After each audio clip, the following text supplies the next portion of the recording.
AI impact summit 2026 का उद्घाटन जो है प्रधानमंत्री नरेंद्र मोदी ने आज किया है। प्रधानमंत्री नरेंद्र मोदी ने यह भी कहा कि एआई जो है भारत को सक्षम बनाएगा, आने वाले समय में जो है नई टेक्नोलॉजी को भी डेवलप करेगा। लेकिन आम जनता को क्या लगता है कि भारत जो है एआई में आगे बढ़ रहा है या नहीं बढ़ रहा है? क्योंकि भारत में इतना बड़ा जो है ग्लोबली अगर बात करें तो एआई समिट हो रहा है, लेकिन उसको लेकर आम जनता कितना जानती है, उनका क्या राय है एआई को लेकर? क्या नाम है सर? मेरा नाम दीपक त्यागी है और मैं उत्तर प्रदेश के मेरठ से बिलोंग करता हूं। और जैसे एआई समिट की आपने बात की है, वो तो बहुत अच्छा एक प्लेटफॉर्म है पूरी दुनिया के लिए।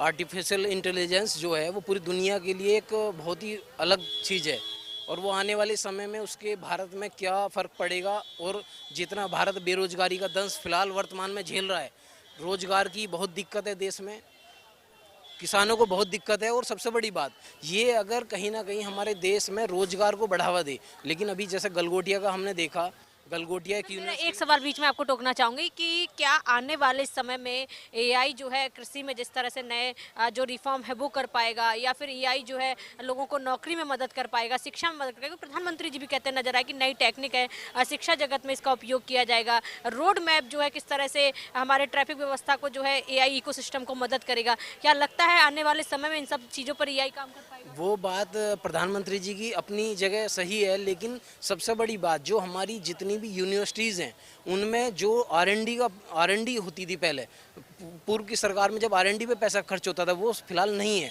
अभी देखो आप, जो हमारा हुआ है वो हमने चाइना से एक इम्पोर्ट किया रोबोट और वो हमने वहाँ पर दिखाया। चाइना ने उसके तुरंत बाद ही ट्विटर हैंडल पे एक्स प्लेटफॉर्म पर डाल दिया कि ये हमारा है। तो हमें कहीं ना कहीं ये भी सोचने का विषय है कि हम कहीं ना कहीं, चाहे जेमिनी हो, जेमिनी जो एआई यूज कर रहे हैं हम, चाहे वो गूगल का हो, चाहे वो एलेक्सा अमेजोन हो, जितना भी है हमारे पास आज आरएनडी के नाम पर कुछ नहीं है। हमारे पास जितना भी फ़ोन बेस हम जितना देख रहे हैं, जितना भी एंड्रॉयड देख रहे हैं, आईओएस देख रहे हैं, सब यूएस बेस्ड है, यूएस बेस्ड है, चाइना बेस्ड है। तो हम कहीं ना कहीं, हमें आरएनडी पे पैसा खर्च करने की ज़रूरत है, क्योंकि अगर हम दूसरे पर ही विकल्प दूसरे को बनाते रहेंगे तो हम डेवलप नहीं हो पाएंगे। जिस तरह से गलगोटिया ने जो है चाइनीज रोबोडॉग पेश किया और भी चीजें ऐसी पेश की जिस पर क्लेम किया गया कि ये चाइना से खरीदा है गलगोटिया ने, क्या ये गलगोटिया की हरकत जो है वो भारत को जो है विश्व स्तर पर शर्मनाक करने वाली है? ये बताने वाली है कि भारत के पास खुद का इनोवेशन नहीं है, हम चाइना का इनोवेशन जो रोबोट है वो खरीद के खुद का इनोवेशन बताकर बेच रहे हैं।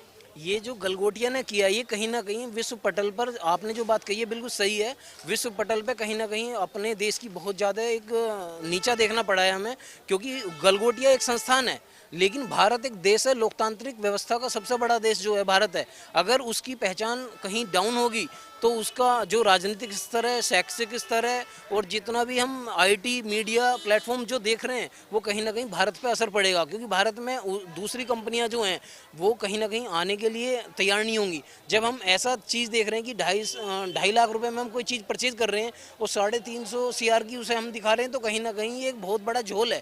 और सबसे बड़ी बात, गलगोटिया के जो संचालक हैं उन पर कहीं ना कहीं भारत सरकार को एक मुकदमा करना चाहिए और उनको संज्ञान लेते हुए उन्हें उन पर जितना भी आर्थिक दंड हो और जितना मानहानि हो, जो भी हो, वो उन पर करना चाहिए। आने वाले समय में एआई जो है भारत में ग्लोबली जिस तरह से अभी जो है सबमिट किया जा रहा है, एआई जो है मदद कर पाएगा? क्योंकि ये कहा जा रहा है कि एआई को लेकर एक सवाल लोगों के मन में पैदा होता है कि एआई आएगा तो हमारी नौकरियां सिक्योर नहीं रहेंगी।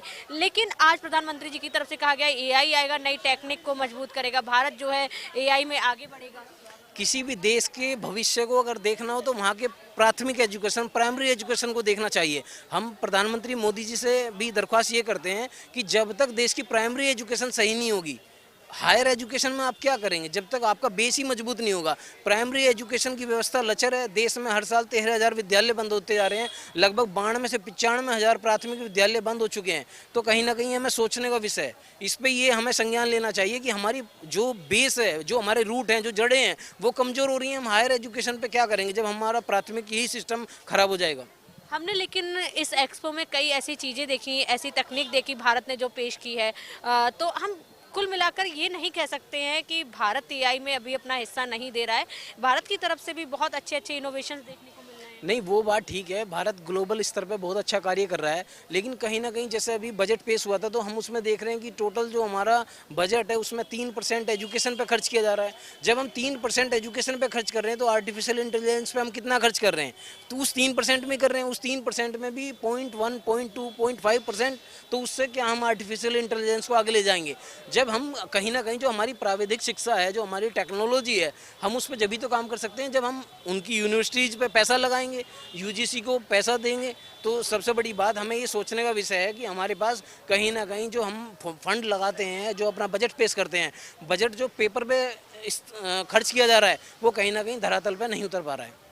तो आपको लग रहा है कि जिस तरह से आने वाले समय में अभी दावा किया जा रहा है कि इंडिया जो है एआई में अपना पैर जमा पाएगा, इंडिया भी जो है एआई में अपना नाम कमा पाएगा, तो आपको नहीं लग रहा है कि आने वाले समय में ऐसा हो पाएगा? अभी आने वाले 10 साल में अभी हम तो ये चाहते हैं कि जो हमारा ग्रास रूट है, जो गांव है, गांवों में पहले सही तरीके से इंटरनेट की व्यवस्था पहुंच जाए, सभी गांवों में स्मार्टफोन, अभी हर घर में तो लैपटॉप नहीं है। आप ये देखो, अगर कंप्यूटर क्रांति की बात है, राजीव गांधी ने शुरुआत की थी, लेकिन कहीं ना कहीं हम आज पीछे हैं। आजकल हम केवल मीडिया एंटरटेनमेंट देख रहे हैं। हम मोबाइल को जो यूज़ कर रहे हैं वो ओनली फॉर एंटरटेनमेंट यूज़ कर रहे हैं, रील्स देख रहे हैं, यूट्यूब ओनली वीडियोस देख रहे हैं। हम कहीं ना कहीं टेक्नोलॉजी से अभी भी बहुत दूर हैं। लेकिन आजकल हम सरकारी स्कूलों को भी देख रहे हैं जो डेवलप हो चुके हैं, जिनमें पूरी तरह से जो है लैब की सुविधा दी जा रही है, एआई को भी बहुत बढ़ावा दिया जा रहा है, तो बच्चों को कहीं ना कहीं अभी से ही सिखाया जा रहा है AI? वो बात आपकी बिल्कुल ठीक है, लेकिन जहाँ पर सरकारी टीचर, सरकारी विद्यालय का एक शिक्षक, वो कहीं ना कहीं बच्चों को पढ़ाने की जगह बीएलओ का काम करेगा, पोलियो का काम करेगा, टीकाकरण का काम करेगा, वो बच्चों को कहाँ पढ़ा पाएंगे? मिड डे मील का जो भोजन वितरण होता है उसमें 10-10 बज जाते हैं, 12 बजे 1 बजे छुट्टी हो जाती है, बच्चों को कहाँ पढ़ा पाता है शिक्षक? शिक्षक के पास इतनी बड़ी जिम्मेदारी दे दी है कि पता चला वो पढ़ाने का टाइम कम है, उनके और कागजों का सरकारी कार्यविधि जितनी भी करनी है, सरकार के इतने क्रियाकलाप हैं, सरकार ने शिक्षकों को वो थोप दिए हैं, जबकि इसके लिए सरकार को कुछ इंतजाम और करना चाहिए। एआई इम्पैक्ट समिट 2026 की प्रधानमंत्री नरेंद्र मोदी ने जो है शुभारंभ किया, उनकी तरफ से ये भी कहा गया कि एआई जो है आने वाले समय में नवाचार को जो है बढ़ावा देगा, नई टेक्निक बनाने में जो है एआई मदद करेगा। लेकिन कई सवाल लोगों के मन में पैदा होते हैं कि क्या एआई जो है लोगों को किस तरह से हेल्प करेगा, क्योंकि प्रधानमंत्री जी की तरफ से कहा गया है कि एजुकेशन सिस्टम में भी एआई जो है मदद करेगा, रोड इकोसिस्टम को जो है एआई मदद करेगा। आने वाले समय में एआई का इस्तेमाल किस तरह से किया जाएगा? सर, एआई को लेकर प्रधानमंत्री जी ने कहा है कि एआई जो है नवाचार पैदा करेगा, आने वाले समय में नई टेक्निक में भी मदद करेगा। जी हाँ, AI is all put together means artificial intelligence, यानी कि एक कृत्रिम सोचने समझने की एक क्षमता। तो AI will be always a helpful, कि जो काम करने में हमको कई बार 2 साल 3 साल लगते थे, वो एआई 5 मिनट 10 मिनट या 1 घंटे में करके दे सकता है। तो AI definitely if it comes, चाहे मेडिकल फील्ड हो, चाहे आप रेल ट्रैक की बात करें, चाहे आप एविएशन की बात करें, चाहे आप ऑटोमेशन की बात करें, एआई हर एक जगह पे इम्पैक्ट क्रिएट कर रहा है, आज के टाइम पे भी कर रहा है।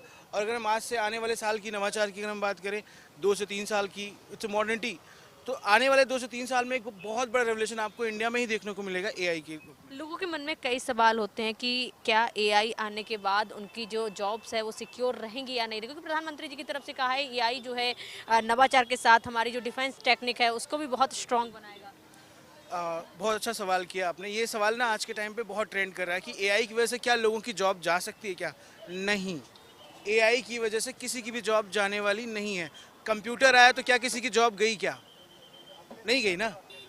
तो अगर कोई नई टेक्नोलॉजी है तो एआई हमारे बेटरमेंट के लिए है, एआई हमारी हेल्प के लिए है, एआई हमारे अपग्रेडेशन के लिए है, तो हमें भी उस चीज़ को ऑप्ट करना चाहिए।